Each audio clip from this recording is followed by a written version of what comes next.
बिस्मिल्लाहिर्रहमानिर्रहीम। गुमनाम हीरो के मुअज़्ज़ज़ नाज़रीन, अस्सलामु अलैकुम। आइए चलते हैं कहानी की तरफ। अब तुम्हारा होने वाला शौहर कहाँ है? मैंने एक गहरा सांस लेकर सवाल किया। वो कल सुबह तुम्हें यहाँ पहुँचाने के बाद बेलफास्ट चला गया था। इसकी जुबान से कल सुबह का जिक्र सुनकर मैं बुखलाए हुए अंदाज में अपनी खोपड़ी सहलाने लगा। अगर हमारा हवाला से फरार पिछली सुबह का वाक़या था तो फिर भूख के बारे में सुल्तान शाह की शिकायत और बेताबी बिल्कुल जायज थी। बेलफास्ट में आयरिश दहशत पसंदों के एक ग्रुप ने 3 पादरियों को यरगमाल बनाकर 2 लाख पाउंड ताबान का मुतालबा किया है। पीटर इन ही पादरियों की मदद के लिए गया है। 1-2 रोज में वापस लौट आएगा। एमी ने मेरे रद्द-ए-अमल पर मुस्कुराते हुए अपनी बात जारी रखी। इसकी बताई हुई दवा मैं मुकर्ररा वक्फों से तुम्हारे जिस्मों में इंजेक्ट करती रही हूँ। तुम बेफिक्र रहो, तुम्हारी देखभाल सही तरीके पर होती रही है। तुम बिल्कुल अहमक और कुंद ज़हन हो। मैं गुस्से में तकरीबन दांत पीसते हुए बोला, हमें किसी दवा की जरूरत नहीं थी। हमें इंजेक्शन देकर तुम हमारी बेहोशी की मुद्दत बढ़ाती रही हो। पता नहीं तुम पीटर की तरफ से इतने बदजन क्यों हो।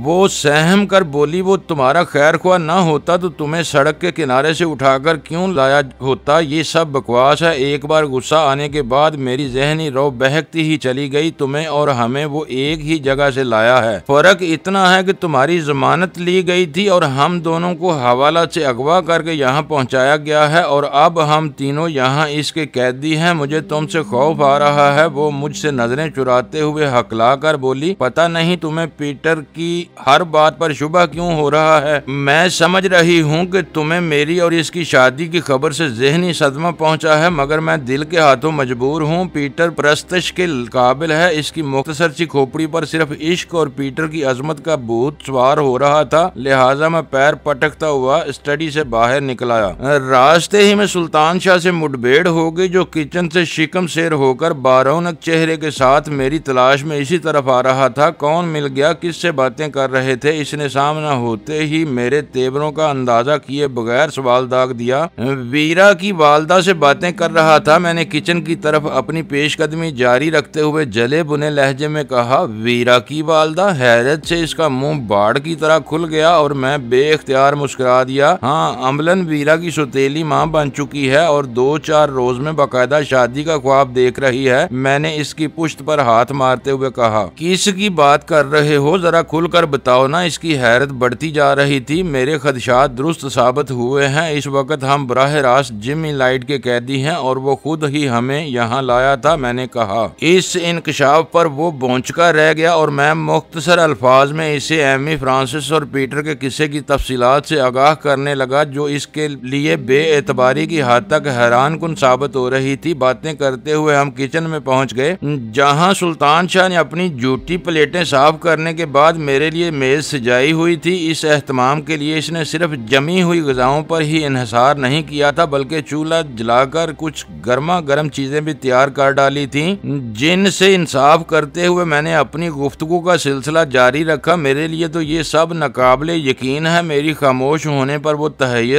लहजे में बोला, समझ में नहीं आता कि वीरा और जोडी की तरफ से रिहाई की उम्मीद करते करते ये जिमी लाइट अचानक कहां से आ कूदा, और मेरे लिए ये समझना दुश्वार हो रहा है कि इसने हमें किस मकसद के लिए जिंदा रखा हुआ है। अगर पुलिस स्टेशन के अमले में इसके आदमी मौजूद थे तो ज्यादा सहल ये होता कि वो हमें हवालात ही में जहर देकर खत्म करा देता। इस पूरे खेल में अहम किरदार इसी मुसल्लह सिपाही का है जिसने हमें रुका पहुंचाया था। मैंने कहा, ये बात तो समझ में आई है कि इस सिपाही ने डकैती वाली तस्वीर की रोशनी में तुम्हें पहचान कर शी में अपने इस आका को इतला दी होगी जो इससे काम लेता रहा है। फिर धमाके की आड़ में हमें हवालात से फरार कराते ही बाहर बेबस कर लिया गया। मगर ये जिमी लाइट वाली बात अलग से नहीं उतरती। तुम ये क्यों बोल रहे हो कि शी के लिए वो महज एक नाम है, सूरत से इसे कोई भी नहीं पहचानता। अगर वीरा ने लाइट्स कॉटेज में अपने बाप की तस्वीर न पहचानी होती तो एमी की दिखाई हुई तस्वीर मेरे लिए बिल्कुल अजनबी होती। हो सकता है कि जिमी लाइट एक आम कारकुन की तरह इस टोली में शामिल रहा हो जिसने हमें पुलिस स्टेशन का अहाता फांदते ही बेहोश। इसी वक्त अचानक एमी किचन के दरवाजे पर आ खड़ी हुई। इस वक्त इसकी आंखों में जिंदगी की चमक के बजाय अजीब सी लातल्लकी और बेरौनकी रची हुई थी। अब यहाँ क्यों आई हो मेरे पीछे? मैंने गुस्सीले लहजे में सवाल किया। तुम्हारे खाने पीने का बंदोबस्त करने आई थी। इसके होंठों से कमजोर सी आवाज खारिज हुई। सुल्तान शाह हैरत से इसकी तरफ तके जा रहा था। मैं अब तुम्हारे हाथों बेहोश होने की बजाय अपनी नींद सोना पसंद करूंगा, मैंने चिड़चिड़े लहजे में कहा। तुम्हें हमारे लिए कोई जहमत करने की जरूरत नहीं, अपना काम हम खुद कर सकते हैं।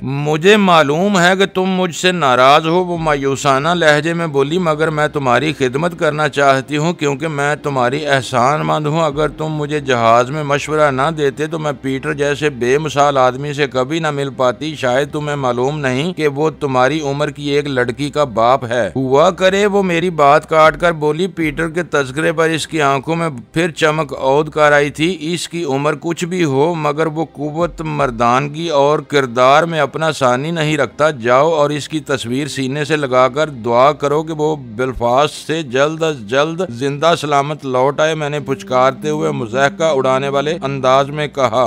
जरा ये तो बताती जाओ कि इस वक्त बाहर दिन है या रात। अचानक सुल्तान शाह ने हाँक लगाई और वो जाते जाते फिर रुक गई और मैं सुल्तान शाह को कहर आलूद नजरों से घूर कर रह गया। दिन ही होगा, वो बोली। अगर किसी काम के लिए मेरी जरूरत महसूस कर सको तो मुझे खुशी होगी। फिर ये भी बता दो कि ये जगह लंदन के किस हिस्से में वाक़या है। इस बार मैंने सवाल किया था। मुझे कुछ अंदाजा नहीं, बस ये बता सकती हूँ कि हम एक तवील सफर के बाद यहाँ पहुँचे थे। फिर वो ख्वाबनाक अंदाज में चलती हुई वहाँ से वापस चली गई। मुझे तो ये अपने होशो हवास में नजर नहीं आती। सुल्तान शाह ने कहा, जब वो यहाँ आई थी तो तुमने देखा था कि इसकी आंखों में कैसी भयानक लातल्लकी झांक रही थी। मेरा ख्याल है ये लड़की मस्किन दुआओं के जेरे असर है, मैंने राय दी। और इसके दिमाग पर जिमी लाइट की गिरफ्त इतनी मजबूत है कि इसके चले जाने के बावजूद ये तसलसल के साथ अपना डोज ले रही है, वरना ये इतनी कुंद ज़हन हरगज नहीं थी। इशारे से बात की तह तक पहुंच जाती थी। इस बार कैद होते ही हम जमूद की जद में आ गए हैं। सुल्तान शाह ने मेरे लिए प्याली में चाय बनाते हुए कहा, यूं मालूम हो रहा है जैसे हम पसपाई इख्तियार करते हुए दीवार से आ लगे हों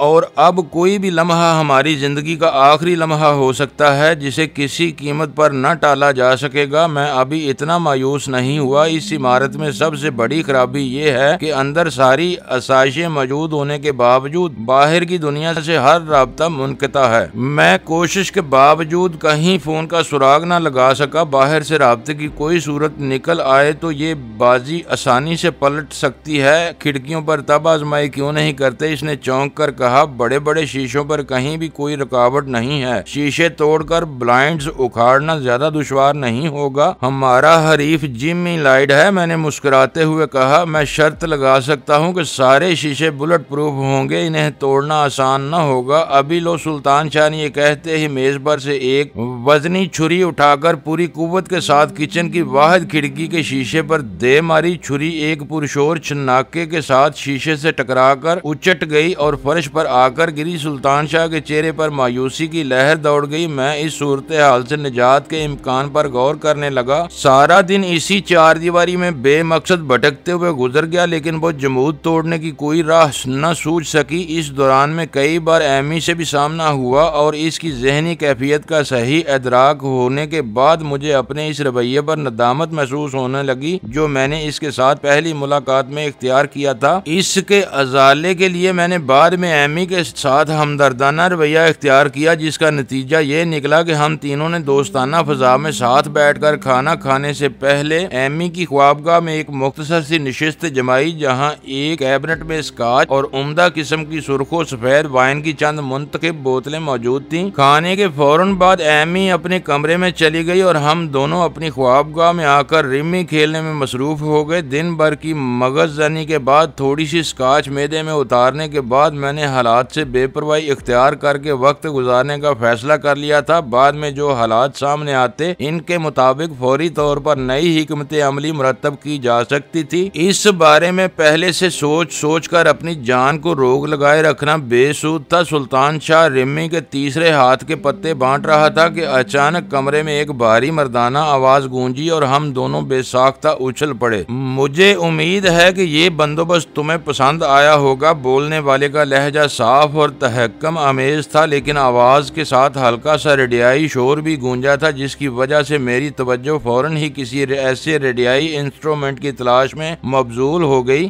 जिससे मवासलाती राब्ते का काम लिया जा जा सके, जबकि दिन में मैं किसी बिग या ट्रांसमीटर की तलाश में पूरा घर किसी कामयाबी के बगैर छान चुका था। लेकिन इस वक्त मैं आवाज के मुखरज का तयन करने में कामयाब हो गया, जो ख्वाबगाह में रखे हुए एक सुबह से 24 सोफे का निचला हिस्सा था, जिस पर बाहर से मसनूई चमड़ा मंडा हुआ था। सिर्फ मेजबानी की कमी है, वरना यहाँ हर आसाइश मैसर है, मैंने कदरे बुलंद आवाज में कहा, जो दूसरी तरफ सुन ली गई, जिसका मतलब था कि वो जदीद मवासलाती सिलसिला 2 मुख्तलिफ चैनलों पर काम कर रहा था। मेजबान लड़की पसंद नहीं आई, आवाज में हल्का सा तंज था। लड़की तो शुरू से ही पसंद है, लेकिन तुम उसे तबाही के रास्ते पर डाल चुके हो, इसका जहन माऊफ होता जा रहा है। अपने दिल की तेज धड़कनों के दरमियान कहा, लड़की अब अपना काम पूरा कर चुकी है, इसे बहुत सारे दुखों से निजात मिल जाएगी। शायद तुम पीटर बोल रहे हो। वो लड़की तो तुम्हारी जात के तिलस्म में गिरफ्तार है। मेरा पूरा नाम पीटर पिटरांच है। आवाज गंभीर हो गई। लड़की के जरिए मुझे अपनी तस्वीर तुम तक पहुंचाना थी, ताकि ये देख सकूं कि तुम मुझे पहचानते हो या नहीं। इसने अपना काम बेखबरी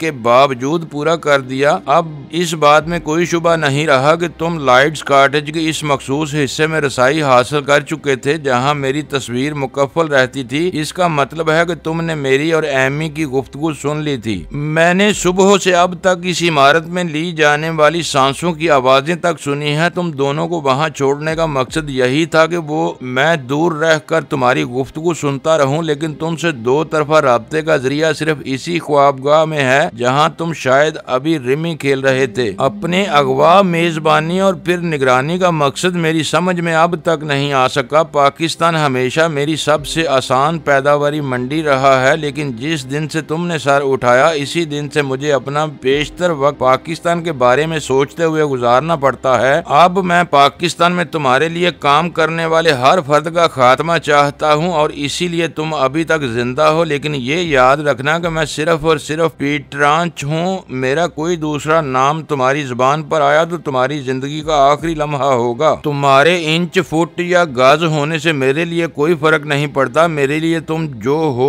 वही रहोगे। लेकिन मुझे मेरे सवाल का जवाब अभी तक नहीं मिल सका। मैं तुम्हारी किसी बदतमीजी को नजरअंदाज करने पर मजबूर नहीं हूँ, लेकिन तुम्हारी मजबूरियों से लुत्फ अंदोज होना चाहता हूँ। लिहाजा सुनो कि तुम्हारी लंदन आमद की पहली इतला मुझे इत्तफाकन एमी से मिली थी। तुम्हारी तस्वीर की शिनाख्त के बाद मैं एमी समेत लंदन आ गया और दाऊद को तुम्हारी राह पर लगा दिया, क्योंकि तुम्हारा मसला असूलन इसी को भुगतना चाहिए था। मगर वो तमाम रियायतें हासिल करके भी सुरखरुई हासिल न कर सका, बल्कि इसकी नाअहली ने तुम्हारे हौसले बढ़ा दिए और तुम्हारे रास्ते बंद करने के लिए तुम्हारी तस्वीर की इशाअत जरूरी समझते हुए डकैती का वाकया बना लिया गया। ये तुम्हारी बदकिस्मती थी कि तुम गैर मुतवक्को तौर पर पुलिस के हाथ लग गए, लेकिन मुजरम तो मेरे थे। अदालती किस्सों में तुम न जाने क्या क्या हज़ियान बक सकते थे। लिहाजा अपने मुखबर से तुम्हारी गिरफ्तारी की इतला मिलते ही मैंने तुम्हें उठवाने का मंसूबा बना लिया। मुझे मालूम था कि वीरा के दिल में तुम्हारे लिए नरम गोशा है और तुम इसकी तरफ से पुर उम्मीद होगे। लिहाजा तुम्हारी इसी कमजोरी से फायदा उठाया गया और अब तुम मेरे कैदी हो। ये याद रखना कि तुम्हारी जिंदगी का इन्हिसार अब खुद तुम पर है। मुझसे मुखासमत मोल ली तो मरने की हजारों ख्वाहिशों के बावजूद न मर सकोगे, और अगर मतलूबा मालूमात मुहैया कर दी तो हमेशा इसी मकान में मेरे कैदी रहोगे और सुकून से अपनी तिबी उम्र गुजार सकोगे। ये भी मुमकिन है कि वीरा किसी वक्त खुद को अहल साबित करके किसी मनसब पर आ जाए तो तुम्हें इसके कदमों में डाल दिया जाए। क्या मैं ये समझूं कि तुम्हारी निस्बत से वीरा का दावा हकीकत पर मबनी है? जातियात में दखल अंदाज होने की जरूरत नहीं। इसकी गुराहट सुनाई दी। इस बसात पर सिर्फ वही मोहरा आगे बढ़ते हैं जिन्हें मेरी शय हासिल हो, वरना वो पीट दिए जाते हैं। मेरे गिर्द ऐसे बेशुमार मर्द और औरतें मौजूद हैं जो मुझे अपना सब कुछ समझते हैं। मुझे इसमें किसी नाम के इजाफे से कोई दिलचस्पी नहीं है। मैं तुम्हारी पेशकश पर गौर करने के लिए मोहलत चाहता हूँ। मैंने कदरे सुकूत के बाद कहा, पाकिस्तान में मेरे साथियों की तादाद बहुत ज्यादा नहीं है। मैं जानता हूँ। वो इसी लहजे में गुराया और मैं दिल ही दिल में उसकी हमाकत पर हंस कर रह गया कि वो मेरे बारे में खाक जानता है। वो 2 नफरी जमात को वो अपना कैदी बनाकर इसकी साबका इंतकामी कार्रवाइयों को महज इसलिए किसी गिरोह से मंसूब कर रहा था कि इसके नजदीक बेखौफी और बेजिगरी का मफहूम बहुत महदूद था। तुम दोनों मेरे कैदी हो और तुम्हारी साथी लड़की कहीं रुपोश है। वो कह रहा था, सोनिया वाली कहानी पुलिस पुलिस वालों को चक्कर दे सकती है मगर मुझे नहीं। जल्द या देर वीरा वो भी तुम्हारे साथ होगी, लेकिन उसे तुम्हारे आदमियों से कोई नुकसान नहीं पहुंचना चाहिए। गजाला के जिक्र पर मैंने अपने वजूद में भड़क उठने वाली आग पर काबू पाते हुए कहा, क्या ये कोई धमकी है? कैदी धमकी नहीं देते, इल्तिजा कर सकते हैं। मौजू की नजाकत के पेश नजर मैंने लहजा और नरम कर लिया। मेरे जवाब पर वो खुश हो गया। मैं जमानत देता हूँ कि अगर वो मेरे आदमियों से मुकाबला करते हुए भी मारी गई तो इसकी मौत आबरूमंदाना होगी। जिंदगी और मौत का इंतखाब खुद इसका अपना होगा। मुझे खुशी है कि मैं तुम्हारा कैदी हूँ। कम ज़रफ दुश्मन से बड़ी अजियत कोई और नहीं होती। इस बार अल्फाज मेरे दिल की गहराइयों से निकले थे, क्योंकि जिमी लाइट ने गजाला के बारे में एक जमानत देकर मेरे सर से बड़ा बोझ उतार दिया था। सोचने के लिए तुम कितनी मोहलत चाहते हो? इसने सवाल किया। फिर बदले हुए लहजे में इसकी आवाज उभरी, ये याद रहे कि अब मेरे साथ कोई मक्कारी नहीं चल सकेगी। मैं जब चाहूँ एजाएं देकर तुम्हें जुबान खोलने पर मजबूर कर सकता हूँ। तुम्हें समझने की पेशकश करके मैं सिर्फ इस बात की कीमत अदा कर रहा हूँ कि मेरे बारे में तुम जरूरत से कुछ ज्यादा ही जान चुके हो। सिर्फ 2 दिन, और वो भी तुम्हारे अल्फाज का वजन परखने के लिए। मैंने कहा, तुम खुद एतराफ कर रहे हो जो कुछ मैं चाहता हूँ वो किसी के इल्म में नहीं है। मतलूबा मालूमात हासिल होने के बाद कौन सी कुव्वत तुम्हें यहाँ मेरे कत्ल से बाज रख सकेगी? जिस लम्हे ये नुक्ता समझ में आ गया मैं सब कुछ उगलता चला जाऊंगा। ये मेरा ज़रफ है कि मैं तुमसे इतनी बात कर रहा हूँ, वरना तुम्हारी मौत मेरे सारे मसाइल का आसान हल है। तुम वापस न लौट सके तो पाकिस्तान में तुम्हारा गिरोह खुद बिखर जाएगा। न जाने क्यों मैं तुम्हें जिंदा देखना चाहता हूँ। मैं तुम्हें 2 रोज देता हूँ, मगर ये याद रखना कि जरा भी शरारत करने की कोशिश की तो हथेलियां और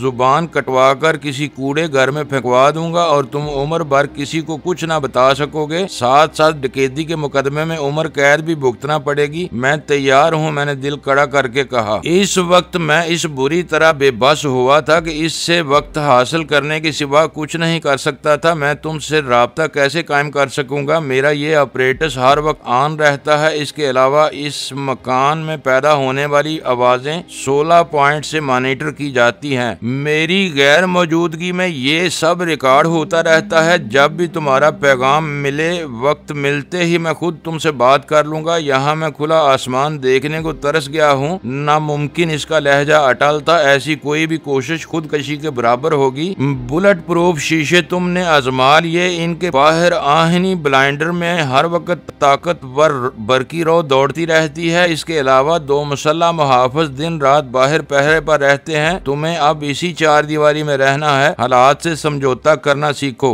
एमी के जिस नाखुशगवार अंजाम का तुमने जिक्र किया था, इसमें कोई तब्दीली हो सकती है। सिफारिशों के बजाय अपने मुस्तकबिल पर ध्यान दो। इसका लहजा दुरुस्त हो गया। मैं अपने तरीकों पर काम करने का आदी हूँ और इसमें किसी की दखल अंदाजी पसंद नहीं करता। मैं खामोश रहा और दूसरी तरफ से भी गुफ्तगू का सिलसिला मुनक़ता हो गया। गनीमत है कि बाहर की दुनिया से कोई आवाज तो सुनाई दी। कुछ देर के इंतजार के बाद सुल्तान शाह ने गहरा सांस लेते हुए कहा, अंग्रेजी से वाजबी वाकफियत के बायस शायद मसले की संगीनी पूरी तरह इसके जहन में नहीं समा सकी थी, वरना वो भी मेरी तरह परेशान हो गया होता। हमें सारी उम्र कैद रहना होगा। मैंने सुल्तान शाह की आंखों में देखते हुए कहा, अब ये फैसला हमारे हाथ में है कि इसी मकान में रहे या किसी अजियत खाने में मुंतकिल हो जाएं। इसके इस्तफसार पर मैंने इसे अपनी और जिमी लाइट की गुफ्तगू का खुलासा सुना दिया। ये खुली बकवास है। मेरे खामोश होने पर सुल्तान शाह बेएतबारी के साथ बोला, वो कोई मशीनरी नहीं है जो हमें खिदमत खल्क के नाम पर सारी जिंदगी यहाँ पालता रहेगा।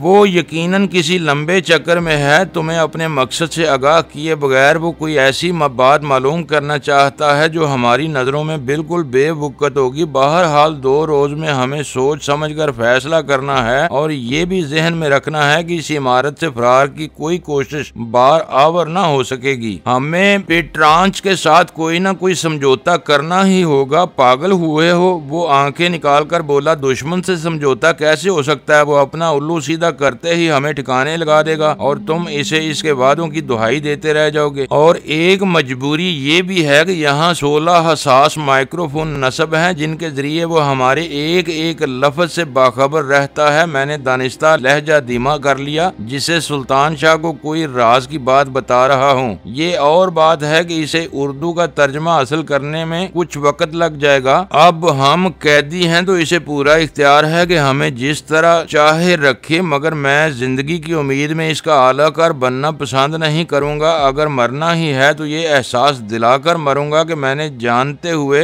मौत को अपने गले से लगाया है, इसकी किसी मक्कारी या खुद गर्जी का निशाना नहीं बना हूँ। बहरहाल अभी हमारे पास 2 दिन है, मैं तुम्हें कायल न कर सका तो फिर वही होगा जो तुम चाहोगे। मैंने उसे आंखों ही आंखों में इशारा करते हुए पुरख्याल लहजे में कहा और बिस्तर पर दराज हो गया। जिमी लाइट बहुत चालाक शख्स था, लेकिन मैंने इसकी गुफ्तगू से इसकी कमजोरी भांप ली थी। इसने अपने और वीरा के रिश्ते के बारे में मेरे सवाल पर अपनी खफगी का इजहार किया था, मगर इसके साथ ये भी कह गया था कि तंजीम में वही कारकुन आगे बढ़ते हैं जिनकी वो खुद पुष्टपनाही करता है। वीरा को पाकिस्तान की हद तक तंजीम में एक अहम मुकाम हासिल था। लंदन में भी शुगर क्वीन के नाम से वो सरगर्म रही थी। फिर पिछले दिनों दाऊद के मुकामी मुकाबले में शी के बड़ों से मुखासमत के बाद जिस तरह इसकी सरकशी को नजरअंदाज करके दोबारा शी की जिम्मेदारियां सौंपी गई थी, इनकी बिना पर यह नतीजा अखज करना दुश्वार नहीं था कि उसे ढके छुपे अंदाज में जिमी लाइट की हमायत हासिल थी और तंजीम के सरबरा आवरदा लोग जिमी लाइट की नाराजगी के खौफ से वीरा की बेतदालियों और कोताहियों की निशानदही में जरूरियात से ज्यादा मोहतात रहते थे। इन खुली खुली एलामतों की रोशनी में कम अज कम मेरे लिए ये नतीजा अखज करना दुश्वार नहीं था कि बज़ाहिर जिमी इस रिश्ते के एतराफ से गुरेज करता था, लेकिन वीरा की तरफ से इसके दिल में जो चोर मौजूद था, जिसकी वजह से वो वीरा की बहुत सी हरकतों की तरफ से चश्मपोशी इख्तियार किए रहता था। इसकी दानिश्त में मैं शी का मुजरिम था, लेकिन इसने एतराफ किया था कि वो इस बात से पूरी तरह बाखबर था कि वीरा मेरे लिए अपने दिल में नरम गोशा रखती थी, मगर मुझसे मुरासम रखने पर इसने कभी वीरा से जवाब तलब नहीं किया था, बल्कि यहाँ तक कह गया था कि अगर कभी वीरा अपनी अहलियत की बिना पर किसी बड़े मनसब पर फायज हुई तो इसे मेरे मुकद्दर का फैसला करने का खुला इख्तियार मिल जाएगा, जिस पर खुद इसे कोई एतराज नहीं होगा। बिस्तर की पुरसकून आगोश में जिमी लाइट की गुफ्तगू के इन मुंतशिर और बज़ाहिर बेरब्त जुमलों को यकजा करने से इसकी इस ख्वाहिश का सबब सामने आ जाता था कि वो मुझे जिंदा देखना चाहता था। गजाला के वजूद से वाकिफ होने के बावजूद इसके जहन के किसी गोशे में ये बात जम गई थी कि वीरा मुझे चाहने लगी थी, लिहाजा वो मुझे अपनी बेटी का महबूब समझकर कुछ रियायतें देने पर आमादा था। वो अच्छी तरह जानता था कि वीरा की रगों में इसी का खून दौड़ रहा है, लेकिन जिंदगी में बाप का शफकत अमेज साया न मिलने की वजह से इसकी तरबियत जिस आजादाना और बेबाक माहौल में हुई थी, इसने वीरा को सरकश और जिद्दी बना दिया था। वीरा को अपनी